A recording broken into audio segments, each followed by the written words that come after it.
Once upon a time, in a faraway village, there lived an old man named Tari. Tari was not rich, but he had a very beautiful and happy family. He was a hard-working farmer, but he didn't have a farm of his own. Instead, he worked on other people's farms. Tari made sure his wife and children were always satisfied, even though they didn't have much. Tari's wife was beautiful and worked as a trader in the market, selling vegetables and fruits. Every morning, she prepared her goods with a smile and went to the market to support the family.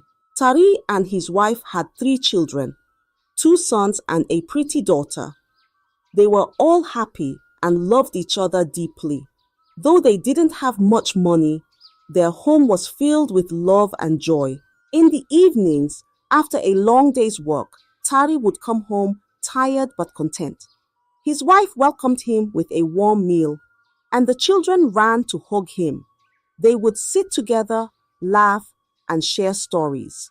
Tari's life was simple, filled with love and joy, showing that true wealth is measured by the happiness shared with those you care about. Tari had many friends in the village, but they were all wealthier than him. As time went on, these friends began to drift away because Tari was not as rich as they were. They didn't want to be seen with someone who was so poor. Tari felt sad, but he always told himself, "My family is what matters most." One day, there was a big gathering in the village. Tari decided to go, hoping to enjoy some time with his old friends. When he arrived, he saw his friends laughing, eating, and drinking together. They seemed happy to see him at first and invited him to join them. Tari sat down and shared a meal with his friends. But after they finished eating, something happened that made Tari feel very sad. One of his friends stood up and said, "Tari, since you are not as rich as us, you should pack the plates." Tari was shocked. He said, "We are all friends, and I'm older than you all. Just because I don't have as much money as you doesn't mean you can treat me this way. Everyone should pack their own plate." But his friends laughed and said, "If you don't pack the plates, we'll tell the seller that you haven't paid. That will be even more embarrassing for you." Tari had no choice. He packed the plates and left the gathering feeling very sad and humiliated. He walked home slowly, thinking about how unfairly he had been treated. When he got home, his wife noticed he was unhappy and asked, "Tari, what happened?"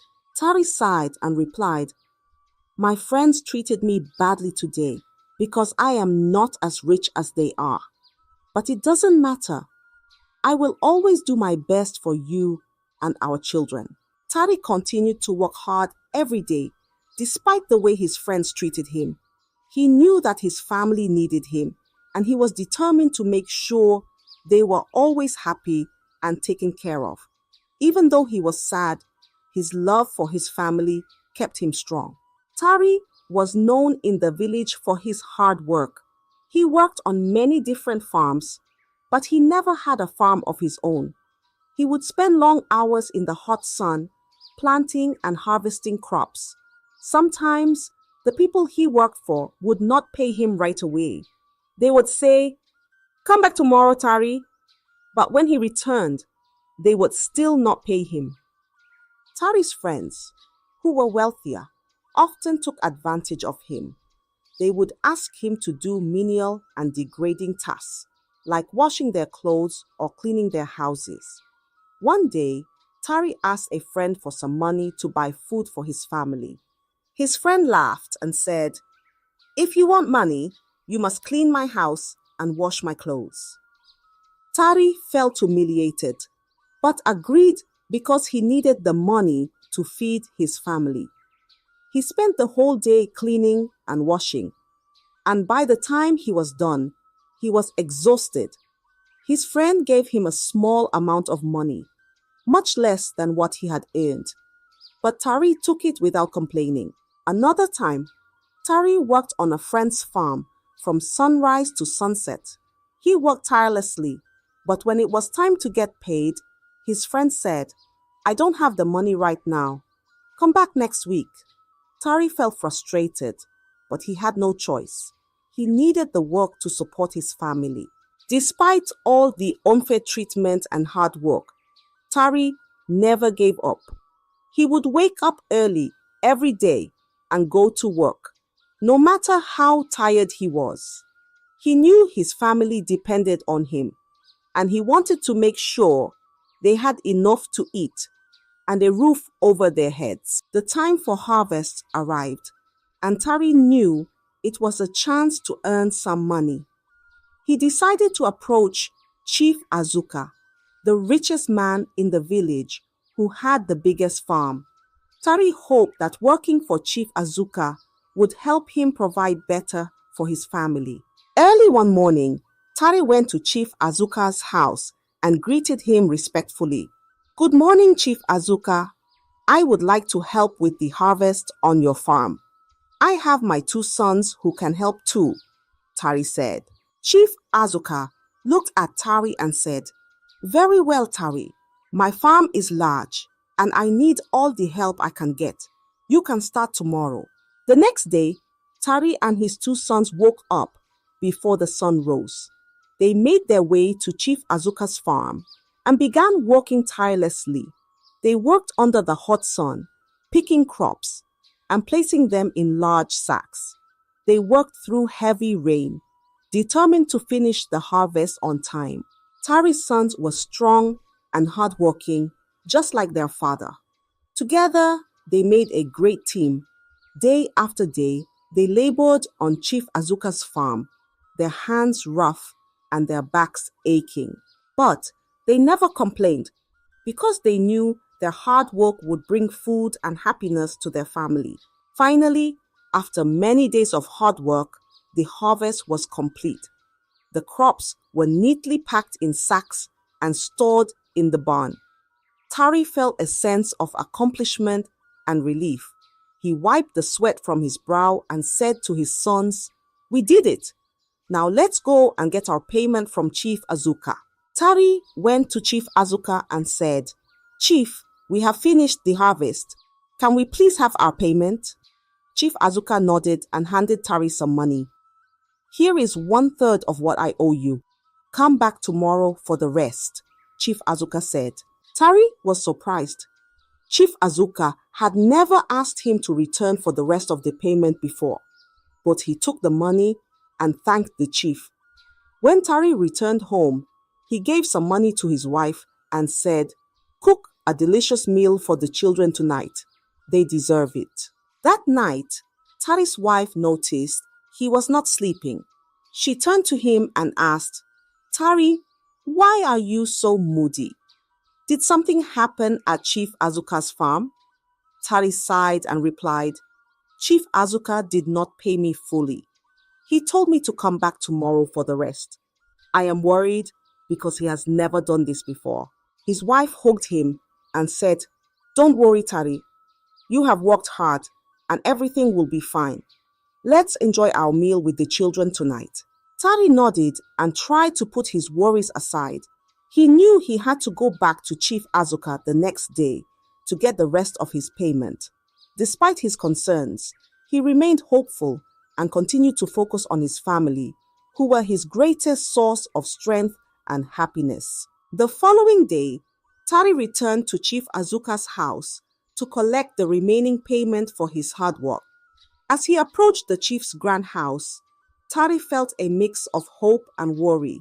He needed the money, but was wary of the chief's unexpected generosity from the previous day. Chief Azuka greeted Tari with a warm smile. "Ah, Tari, welcome back. Come, sit with me. Let us share some food and drink," he said, gesturing towards a table laden with delicious food. Tari hesitated but sat down as the chief's maid served him. The hospitality felt unusual, and Tari couldn't shake the feeling that something was amiss. However, he decided to listen and see what Chief Azuka had to say. After they had eaten, Chief Azuka leaned back in his chair and said, Tari, you have worked hard all your life. You deserve more than just a few coins for your labor. I have an opportunity for you to become rich without all this hard work. You just have to see my old friend at the edge of the forest. Tari was taken aback. Chief Azuka, what do you mean? How can I become rich without working hard? The chief smiled and replied, There is a way, Tari. A way that requires a small ritual, but no bloodshed. You are getting older, and soon you won't be able to provide for your family through physical labor. Think about it. Tari's heart raced. The idea of becoming rich without hard work was tempting, but he was also cautious. I don't know, Chief Azuka. This sounds risky. What kind of ritual is this? Chief Azuka reached into his robe and pulled out a large bundle of money. He handed it to Tari and said, Here, take this. It is 10 times the amount I owe you. Think of it as a gift, a small taste of what you could have. Take your time to decide. There is no rush. Tari's eyes widened at the sight of so much money. He had never seen such a large sum in his life. He took the bundle with trembling hands and thanked the chief. Thank you, Chief Azuka. I will think about your offer and let you know my decision. As Tari walked home, his mind was filled with conflicting thoughts. The money in his hand felt heavy, and the offer weighed even heavier on his heart. When he arrived home, his wife saw the bundle of money and her eyes widened in surprise. Tari, where did you get all this money? She asked. Tari sighed and explained everything that had happened. Chief Azuka gave me this money and made an offer for easy riches. He said it involves a ritual but no bloodshed. I don't know what to do. It's so much money and it could change our lives. His wife listened carefully, her face full of concern. Tari, this offer sounds too good to be true. We have always lived honestly and worked hard for what we have. Be very careful. Easy riches can bring great trouble. Tari nodded, knowing she was right. I will think about it carefully. We must not rush into anything that could harm our family. That night, Tari lay awake, staring at the ceiling. The money was hidden safely, but his thoughts were far from peaceful. He knew he had to make a decision soon, but he wanted to ensure it was the right one for his family. The promise of easy riches was tempting, but the unknown risks kept him cautious. Tari spent the next few days wrestling with Chief Azuka's offer. The bundle of money was a constant reminder of the wealth that could be his. He thought about his family, his children's future, and the endless struggles they had faced. The temptation of an easier life was hard to resist. One evening, as the sun set, Tari made up his mind. He decided to accept Chief Azuka's offer, hoping it would bring prosperity to his family. He told his wife, I have made my decision. I will go to the forest's edge tomorrow and meet the old man for the ritual. His wife looked at him with worried eyes, but nodded. Tari, please be careful. Our family's happiness means more than wealth. Promise me you will come back safe. Tari hugged her tightly and promised, I will come back safe. This is for our future. The next day, Tari made his way to the forest's edge where the old man lived. The forest was dark and thick, with trees that seemed to whisper secrets. Tari's heart pounded as he approached the old man's hut. The old man, with a long white beard and wise eyes, greeted him. Ah, Tari! Chief Azuka told me you would come. Are you ready for the ritual? The old man asked. Tari nodded, his voice trembling slightly. Yes, I am ready. The old man led Tari to a clearing in the forest. In the center of the clearing was a circle made of stones, and inside the circle were strange symbols drawn on the ground. The old man began to chant, his voice low and rhythmic, filling the air with an eerie feeling. Tari stood in the circle, feeling a mix of fear and anticipation. The old man approached him with a small bowl of dark oil and said, "This ritual will grant you wealth without shedding blood. Rub this oil on your body, and the gods will bless you." Tari took the oil and, with trembling hands, began to rub it on his skin. The old man continued to chant, and the air around them seemed to shimmer. As Tari applied the oil, he felt a strange warmth spread through his body. The old man then placed his hands on Tari's head and said, "You have been chosen. The gods will grant you riches. But remember, there is always a price to pay. Be wise and use your wealth for good." With those words, the ritual was complete. The old man handed Tari a small pouch filled with gold coins. "This is just the beginning. More will come to you. Go now and take care of your family." Tari thanked the old man and left the forest, his heart filled with a mix of excitement and apprehension. When he returned home, his wife and children were waiting for him. He showed them the pouch of gold coins, and their eyes widened in amazement. "Tari, is this real?" his wife asked, holding one of the coins. "Yes, it is real. The gods have blessed us," Tari replied, hugging his family tightly. "Our lives will change for the better now." That night, they celebrated with joy and hope. Tari felt a sense of relief, believing that the dark decision he had made would bring happiness and prosperity to his family. Little did he know, the true cause of his choice was yet to be revealed. In the days that followed the ritual, Tari's life began to change dramatically. His humble home was soon filled with wealth beyond his wildest dreams. Gold coins, fine clothes, and beautiful ornaments adorned their once simple abode. Tari, who had always been seen as the poorest man in the village, was now one of the wealthiest. The villagers were astonished. Everywhere Tari went, people would stop and stare, whispering to one another about his sudden fortune. How did Tari become so rich overnight, they wondered. Some speculated that he had found a hidden treasure, while others believed he had been blessed by the gods. Tari's friends, who had once shunned him because of his poverty, now flocked to his side, eager to bask in the glow of his newfound wealth. They praised him, invited him to their homes, and treated him with the respect they had previously denied him. But Tari remembered how they had treated him before, and he was cautious in his interactions with them. At home, Tari's family was overjoyed with their new lifestyle. His children wore fine clothes and had plenty of food to eat. They could now afford things they had only dreamed of. Tari's wife, however, felt a mix of joy and concern. She loved seeing her family happy, but she couldn't shake the unease about the mysterious source of their wealth. One evening, as they sat together in their newly furnished living room, Tari's wife turned to him and said, "Tari, I am happy that we have all these things now, but I am worried. How did this happen so quickly? Where did all this money come from?"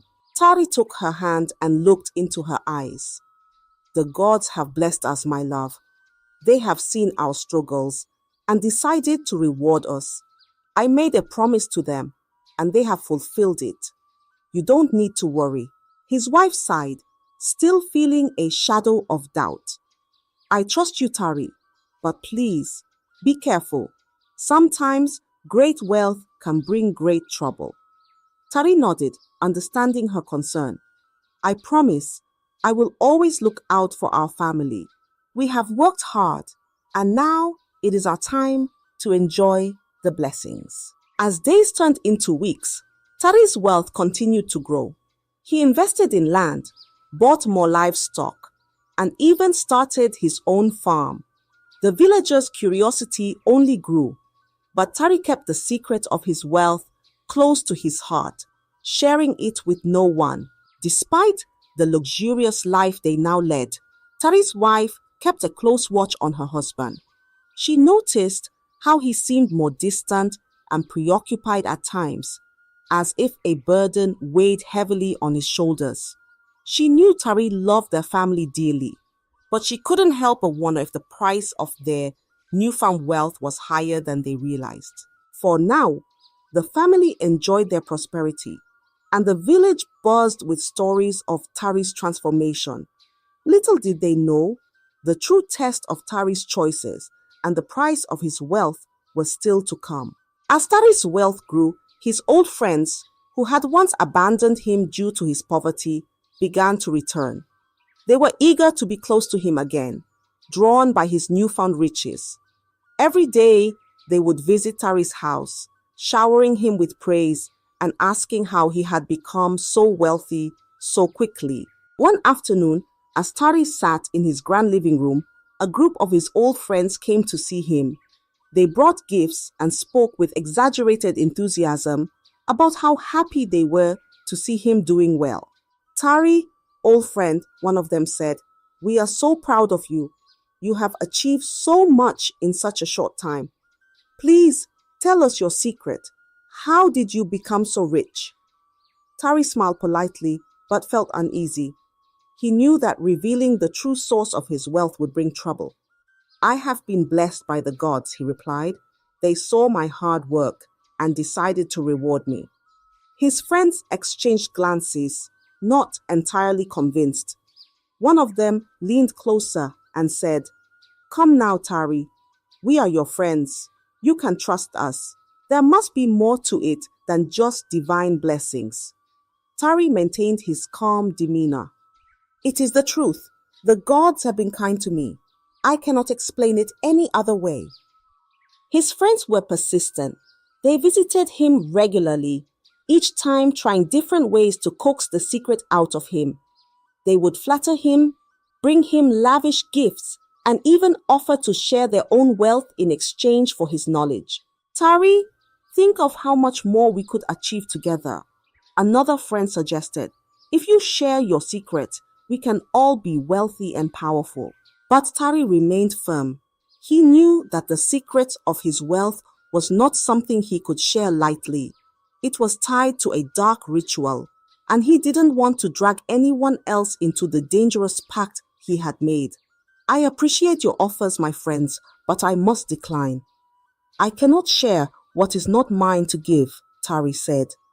As time went on, his friends' persistence began to wane. They grew frustrated with Tari's reluctance and started to distance themselves once more. Some even whispered behind his back, spreading rumors and speculation about the true nature of his wealth. Tari felt the strain of their suspicion and the weight of the secret he carried. Despite the luxurious life he now led, he often found himself longing for the simple, honest days before the riches came. He missed the genuine companionship he once had, even if it was tainted by poverty. At home, Tari's wife noticed his troubled demeanor. One evening, as they sat together, she gently asked, "Tari, what is bothering you? I see the worry in your eyes." Tari sighed deeply and said, "Our friends, they keep asking about our wealth. They do not believe it is just the God's blessings. I cannot tell them the truth, but their questions never stop." His wife squeezed his hand and said, "We must stay strong, Tari. We have each other, and that is what matters most. Let them talk. As long as we know the truth, we can face anything." Tari nodded, grateful for her support. He knew that the journey ahead would not be easy, but he was determined to protect his family and the secret of their wealth. The return of his friends had reminded him that true loyalty and love could not be bought, and he cherished the genuine bond he had with his family above all else. With his wife's reassurance, Tari resolved to face whatever challenges lay ahead, knowing that their strength as a family would guide them through even the darkest times. One quiet evening, as the sun dipped below the horizon, a messenger arrived at Tari's house with a message.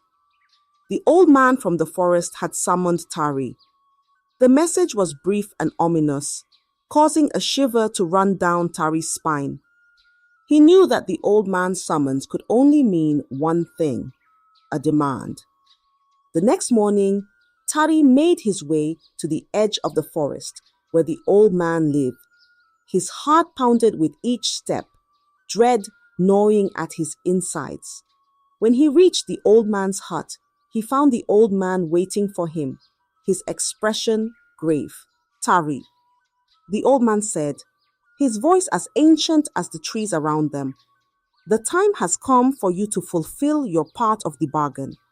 The gods demand a sacrifice." Tari's heart sank. "What kind of sacrifice?" he asked, his voice trembling. The old man looked at Tari with piercing eyes. "You must sacrifice your only daughter, Amina, to the gods. It is the price for the wealth you have received." Tari staggered back, his mind reeling with horror. "No, not Amina. She is my only daughter. I cannot do this." The old man's face remained impassive. "If you do not fulfill the god's demand, you will lose everything: the wealth, your sanity, and your life.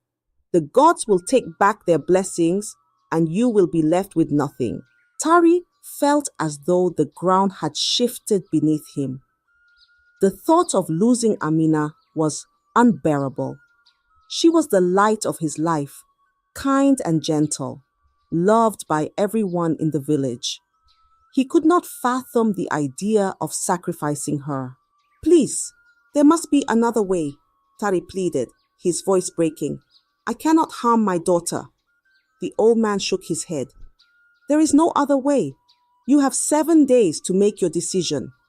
If you do not sacrifice Amina, the gods will take her themselves, and you will suffer the consequences." Tari returned home, his mind a whirlwind of fear and despair. He couldn't share this burden with his wife. The thought of telling her was too much to bear. Tari couldn't sleep. The old man's demand haunted him. Sacrifice Amina? How could he even think of it? Yet the threat was clear. Refuse and he would go mad, and his secret would be exposed. Tari paced the floor, his mind in chaos. "I can't do this to my daughter," he whispered to himself. But the fear of losing everything, his wealth and his sanity, gnawed at him. During the day, Tari watched Amina play, her laughter piercing his heart. "She's my only daughter," he thought. But then the old man's voice echoed in his head.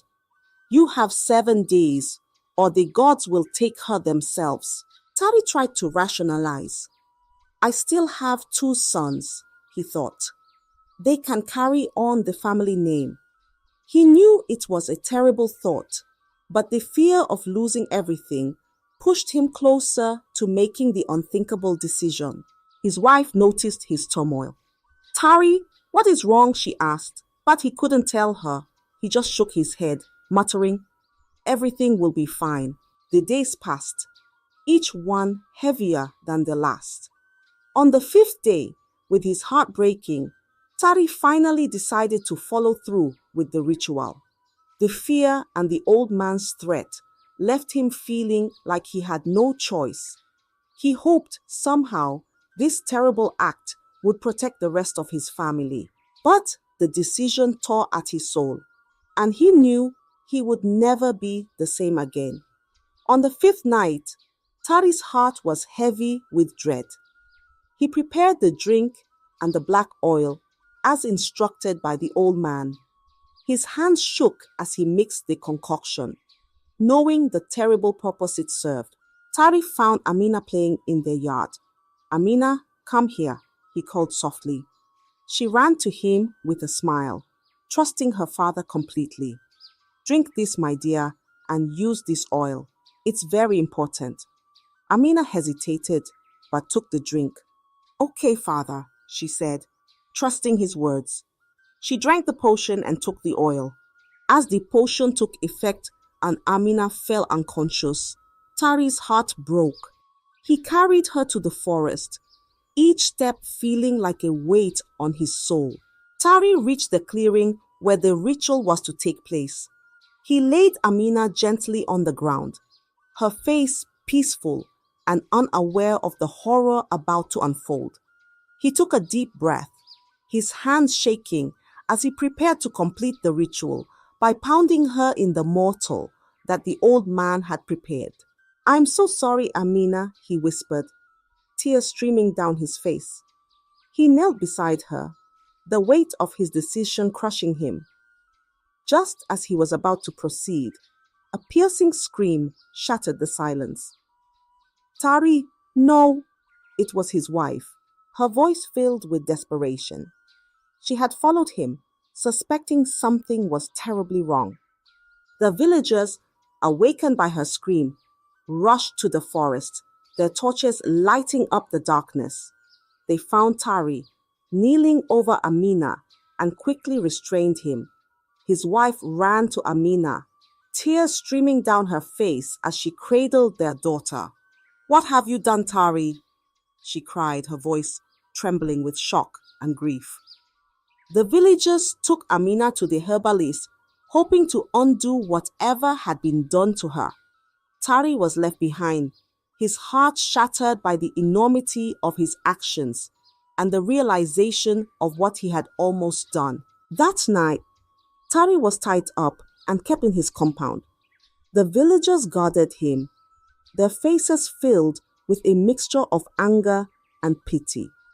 Tari's wife wept throughout the night, unable to comprehend how her loving husband could be driven to such a terrible deed. As the first light of dawn broke, the villagers gathered outside Tari's home, murmuring in disbelief and anger. Amina had been taken to the herbalist, who was working tirelessly to reverse the effects of the ritual.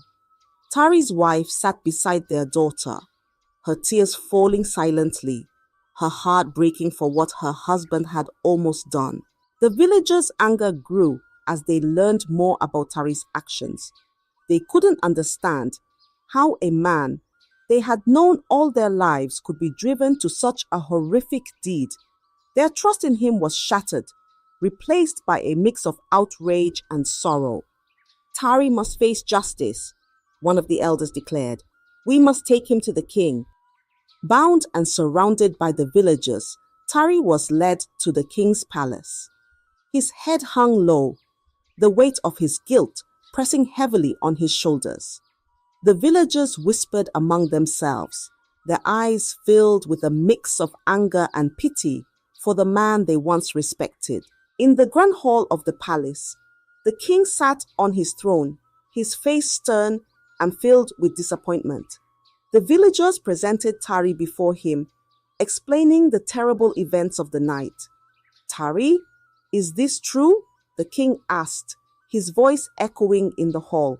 Tari, weakened by the ritual's backlash, fell to his knees and confessed, "Yes, my king, it is true. I was manipulated by Chief Azuka. He promised me wealth if I performed a ritual, but I didn't know it would come to this." The king's eyes narrowed. "Chief Azuka? Explain yourself, Tari." With a trembling voice, Tari recounted the events leading up to the night of the sacrifice. He spoke of the old man in the forest, the ritual, and the immense pressure and fear that drove him to such desperation. "The wealth came at a terrible price," Tari said, his voice breaking. "Chief Azuka vanished after I accepted his offer. He knew what he was doing. He used me." The king listened, his expression growing darker with each word. He turned to his guards. "Find Chief Azuka. He must answer for his actions."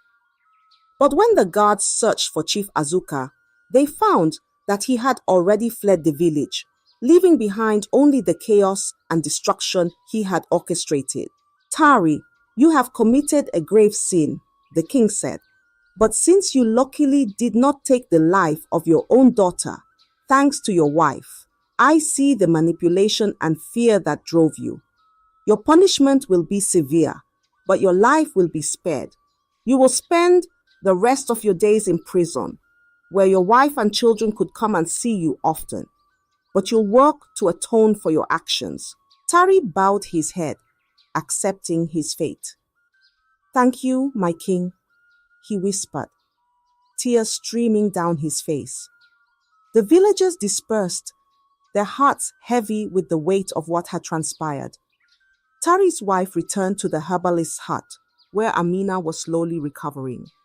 She knew their family would never be the same, but she held on to hope that they could find a way to heal. As Tari was led away to his prison cell, he felt a deep sense of regret. He had lost everything he had ever worked for, all for the promise of easy riches. The love and happiness of his family, once his greatest treasure, had been shattered by his own choices. In his cell, Tari vowed to spend the rest of his life atoning for his sins, hoping that one day his family might find it in their hearts to forgive him. As Tari lay in his cell, the sounds of the village echoing faintly in the distance, he found a measure of solace. He had paid a high price for his wrong choices, but he hoped that his story would serve as a lesson to others. The love of family and the integrity of one's character were treasures far greater than any amount of gold. Tari's tale spread throughout the village, a reminder of the dangers of greed and the true meaning of wealth. Though he spent his remaining days in captivity, Tari's heart found some peace in knowing that his family had forgiven him and moved on to live good, honest lives. I hope you enjoyed the story. If so, please like the video, comment what you learned from the tale, and don't forget to subscribe to the channel for more enchanting tales just like this one. Thank you.